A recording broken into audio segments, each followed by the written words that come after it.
হৃদয়ে হৃদয়ে লিখে দিয়ে দিয়েছে। সেই ইনসাফের বাংলাদেশ করার জন্য আমি লড়াই চালিয়ে যাবো ইনশাআল্লাহ। সেই ইনসাফের জন্য সাদা বরণ করেছে, প্রয়োজনে আমরাও সাদা বরণ করব ইনসাফের লড়াই আর শরীফ ওসমান হাদি বিধবার স্ত্রী আজ রাজপথে নেমে আসতে বাধ্য হয়েছে।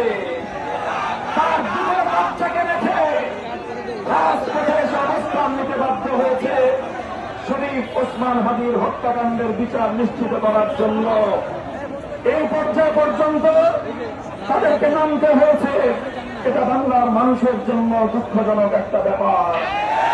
আমরা এই ব্যাপারে অন্তর্বর্তীকালীন সরকারকে কার্যকর পদক্ষেপ নিয়ে শরীফ ওসমান হাদির পরিবার এবং তার সমর্থক গোটা বাংলার তরুণ প্রজন্মকে আশ্বস্ত করার উদাত্ত আহ্বান জানাচ্ছি। ইনশাআল্লাহ আমাদের আজকের এই মিছিল, এই নির্বাচন